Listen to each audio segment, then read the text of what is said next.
So in today's talk, I have pulled two things out from my fifth grade.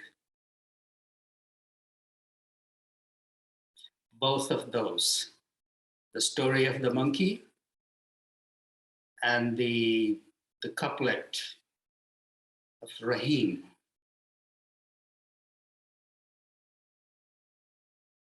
टूटे सुजन मनाइए जो टूटे सौ बार रहीम न फिर पोइए टूटे मुक्ताहार. Anyway, I would love to hear what's on your mind. There's two different questions that point to questions about letting go of fear. There's two different questions coming in. How do we let go of fear?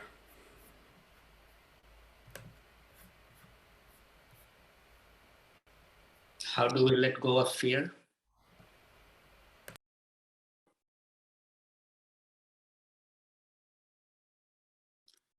Fear is imagination of the mind. Its mind creates what if that happens.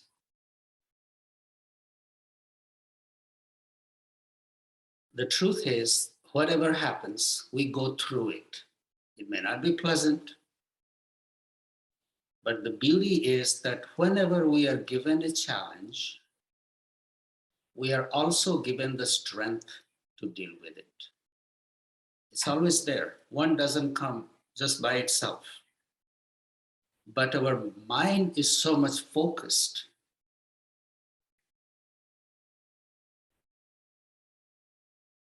on the fear that we never go towards the mind never goes towards our own strength that enables us to go through it. As long as we are in this human incarnation, there will be pleasant things and there will be unpleasant things. They're bound to happen. Ups and downs are bound to happen. So, as long as we know, no matter what happens, I will go through it. I will deal with it. And we do. But the more we run from the fear, the stronger it will chase us. So sometimes it's good to just look at in the eye of the fear and say, okay, if this happens, mind will first in the beginning will create all the things, unpleasant things. But if that's what we're served, after a barrage of the unpleasantness, then the mind will go towards, okay, now what can I do? Maybe I will live with less. Maybe I will live simply. Maybe I will live in a hut. Or fear of losing someone. Well, we all lose. And whenever this topic comes, I go to my time with Baba and tell this story because it was a very powerful moment for me. A brother I loved very much had passed, and I was living with Baba in those days in New York City. And this was the brother that I would go for a walk along the bank of the Ganga in my childhood, talk about philosophy and nature and all kinds of stuff. And when I heard that he had passed, my mind will I will just go into this uncontrollable cries. It will just come up. So after some time, after Baba heard my cries, he called me in his room and he just looked at me and he said, look at your mind. That's all he said.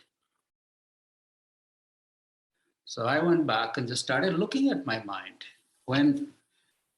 Before I was crying, these thoughts would be coming, suggestions of the mind. Oh, I won't be able to go for a walk with him. I won't be able to have those conversations with him.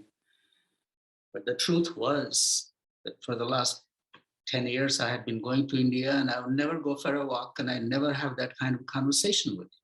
Those were the moments from my childhood. So mind throws these things from our past experiences. That was then, I'm here now. My reality is very different now. So it's good to look at the mind. It's good to look at the suggestion of the mind when you are looking in the eye of the fear.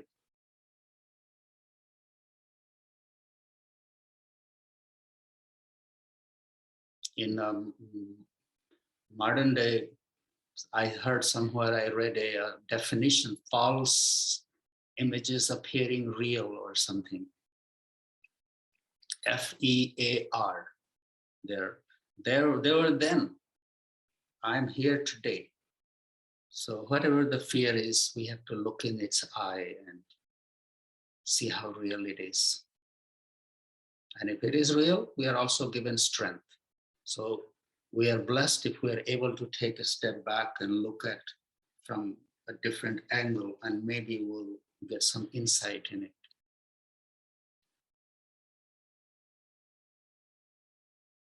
The antidote of fear is trust. Trust. And our whole life is based on trust.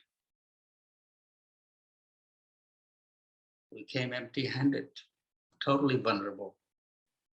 Didn't bring our lifelong supply of oxygen and water and bunker filled with food. Look, it has been provided somehow. Somebody came, fed us, somebody came, something. We are here now. So people say, oh, I can't trust.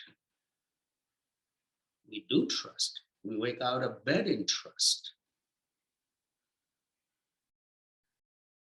Every action we do, there is an element of trust in there. So it's there. But our mind is so focused on the way we want things to be. We like to stay in control, and that's what we have to let go. The control of the situation. And leave little space open for the other possibilities and see how we can meet it.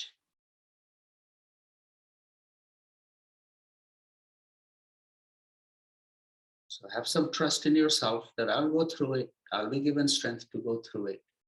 Then you are not living in fear. You are not crippled by fear. You have a whole life to live.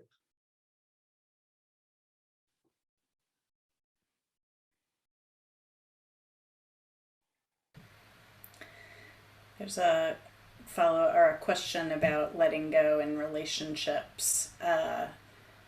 Babaji, what might you suggest on letting go of dynamics that are toxic in relationships and nurturing that which is loving and selfless?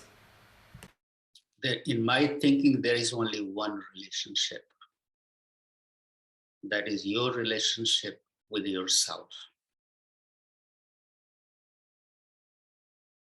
Your relationship with yourself is the most important relationship.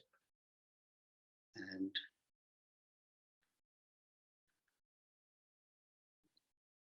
anything toxic, we spit it out.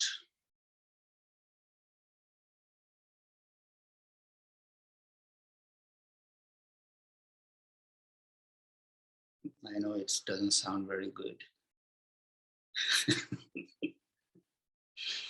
But if it's toxic, what are you going to do? Can you turn it into nurturing? If you can, sometimes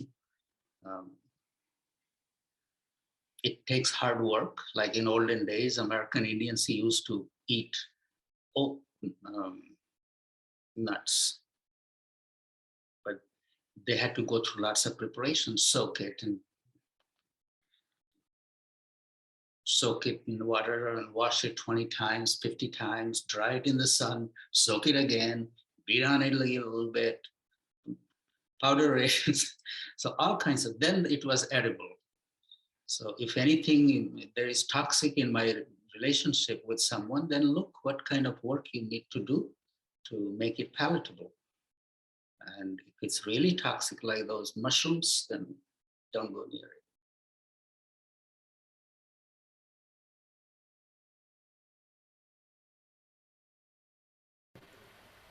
There's also a question. Could you please speak a bit more on procrastination and using the will to take advantage of divine inspirations, especially when we are inspired to do something that may be uncomfortable?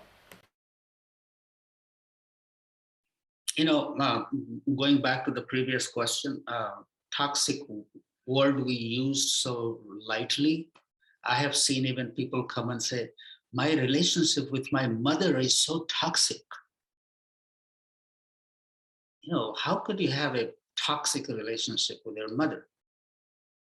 So look at the word that you use. Mother was given the birth to you, nurtured you with her milk, and has held you when you were scared. And whatever relationship you have today, you have to adjust your own temperament a little bit, bring a little more respect, and look at her needs more than your needs, and find a little balance.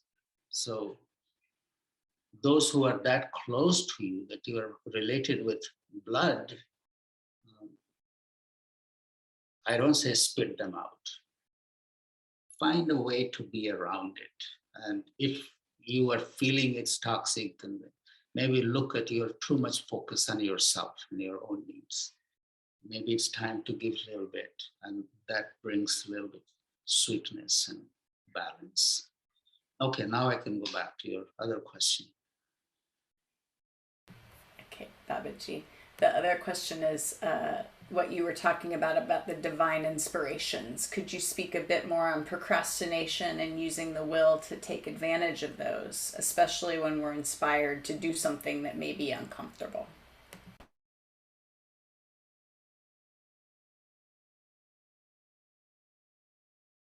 You do what you got to do. And if you really want to do it, you don't procrastinate when it comes to eating, right? So whatever we need, we do. And acting on your nice inspiration is really honoring those moments. And if we don't honor those moments, then the frequency becomes less and less, and even good things come to us and we miss out on that. So willpower, yes, we use our willpower, but at the same time, always be aware that what you are expecting may not return back. So be prepared for that. And actually, it's honoring the Shakti in you. When you take action on those moments, you are honoring yourself. That's the real honor. There is a little fear lingering. What if it's just thrown back and just like before? That fear will be there. And that's what keeps us procrastinating. That, oh, I'm not strong enough to deal with it right now. I'm not in the mood. My experience is just like all the yoga teachers say, the hardest part of doing yoga is getting on the yoga mat. Once you are there, you move your arms around and then you are in the flow. So think in that way, that the action that you have to take is an act of honoring yourself. And if you honor yourself, you connect with your inner strength. If that makes any sense. It makes a lot of sense, Babaji. How do we practice trust and faith?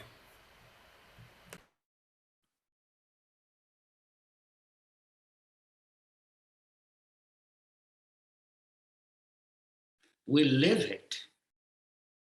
We don't practice it. You look in your own life daily. Just look at everything that you have done from the moment you were awake to you go to sleep.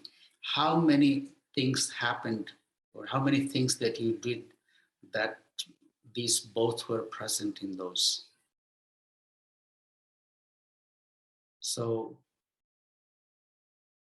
trust and faith are part of our life. We get out of bed based on those. We step in the car and we have the trust in the car that if I turn right, it will turn right. And if I slam on the brake, it will stop. So it's in our life every day. How do we practice? How do we strengthen our own? Is by looking at things that I'm already doing, that the element of trust and faith are in it. Usually we begin to doubt because we are too tied up to a certain result of certain prayers or certain expectations. But there are many other things that are already happening. So if we begin to pay attention to that, yes, there was trust in there, there was faith in it, then we begin to strengthen it.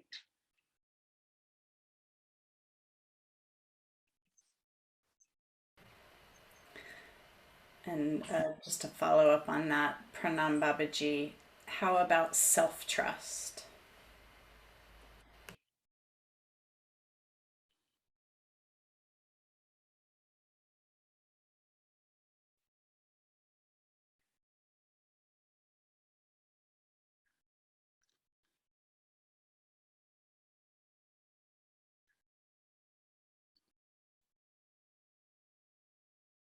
Just be prepared to embrace the result of your actions.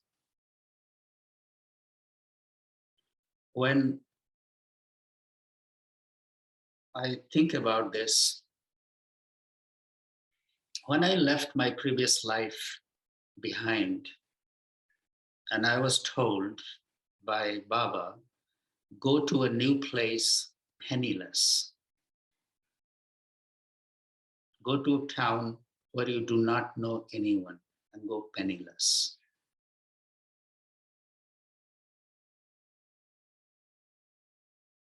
Before that, when I never left home without my credit cards and my wallet.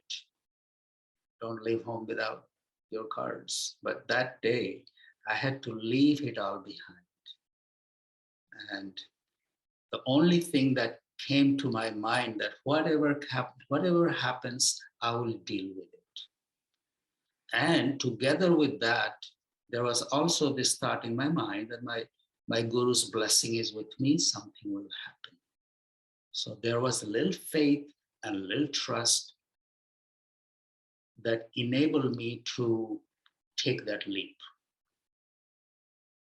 There were moments my faith was, trust was, oh, I don't know what will happen. Then the faith will come in. Baba's blessing is with me, something will happen. And I was also ready to embrace whatever came.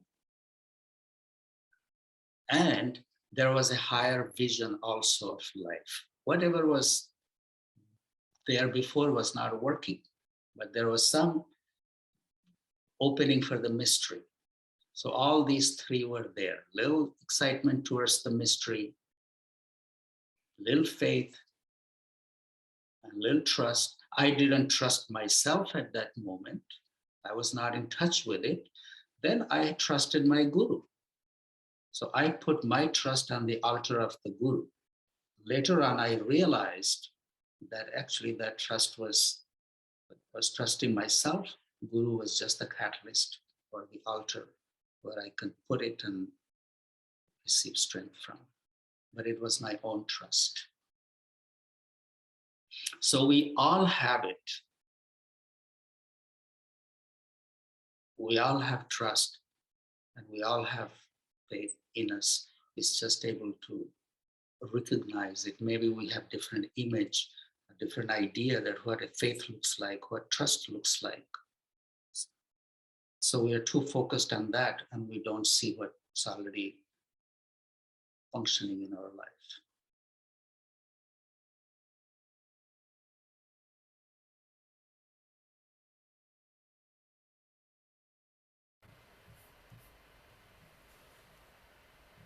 That's all in the chat, Babaji. And that's beautiful. Anyway, I just say what comes to my mind. I don't think about these questions, and I hope it makes sense to you.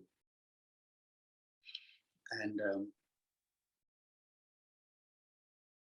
I kept today's satsang very basic and very simple.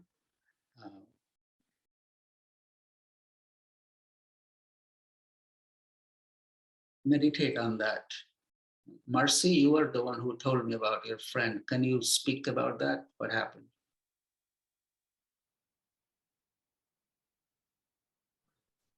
I can try, Babaji. Our internet's a little spotty, but yeah, this was a friend from 20 years ago, and we had a falling out, as you said. We had a falling out in part because I behaved really badly, and she couldn't forgive me. And I went through a lot, like at least one full year of trying to make amends. And I had to let go of the result of that because she was not responding. And it was painful. It was terrible. And this trip, something inspired me to reach out to her 20 years later. And she's in Berkeley. And so, yeah, this time she responded, and we're going to have some sort of a meeting in January. So I'm excited for that, and also looking forward to having the opportunity face to face to again make my amends for how I behaved, and also to let her know that event put me on a path toward a lot of healing, and it initiated a lot of inner work for me that has really benefited me quite a bit. So I owe her gratitude as well as the amends. Beautiful.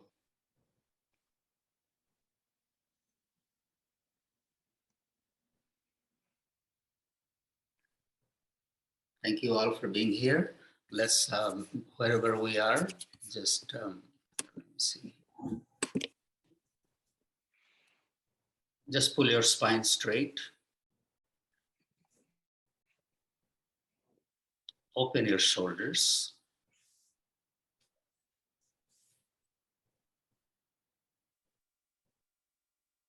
Close your eyes, lighten your mind.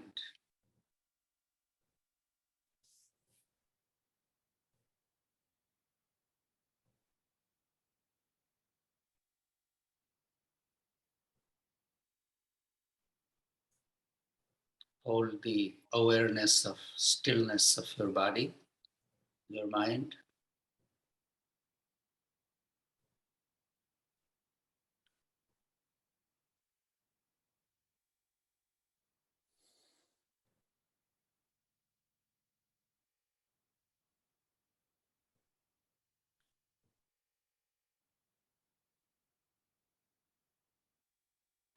Pause the breath wherever it is for a moment. Just pause it.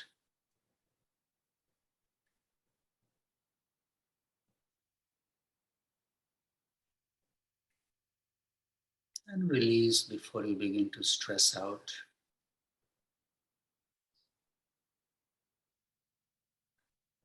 Pause it again.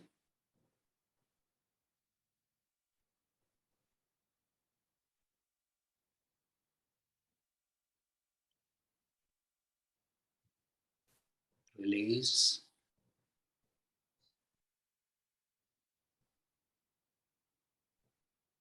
This time, pause it and let the mind rest in the center of the forehead.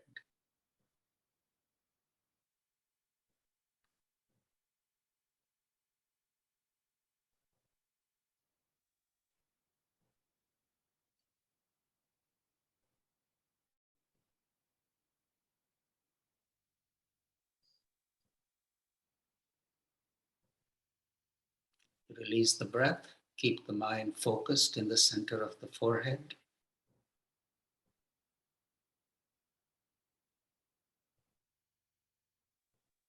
Hold the awareness of the stillness of your eyes as you hold your mind in the center of the forehead.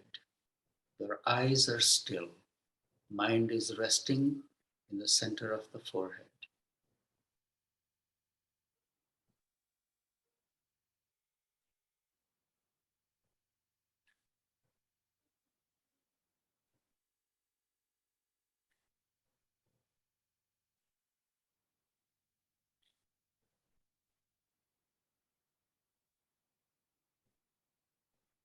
Let the breath just come in and go out.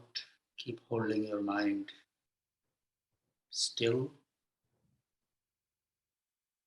through the awareness of stillness of the eyes.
Softening your whole body, welcome in eyes, smooth, deep breath. Breathe out. That light in the center of the forehead is the presence of the Guru. Within, your own Guru self, higher self, divine self. I'll be done in a couple minutes. May that light always shine in your life. May you acquire stillness, strength,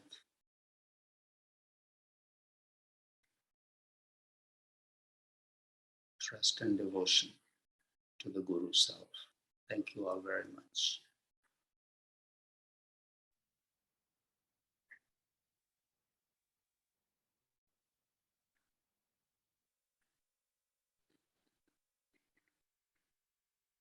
Thank you, Babaji. I really love when you talk about your childhood.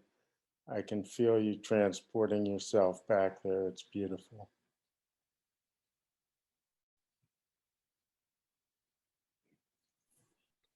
Thank you, Babaji. Thank you, everyone. It's so beautiful. What a blessing that even on a rainy day, you don't have to come out of your house. You could just stay there and we can visit with each other. And it's lovely. Please stay warm and safe. Thank you all. You well. Thank you.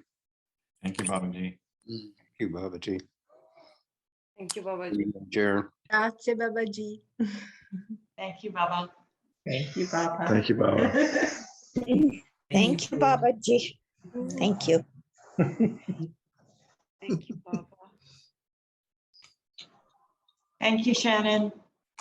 Yeah, thank you, Sharon and Amy.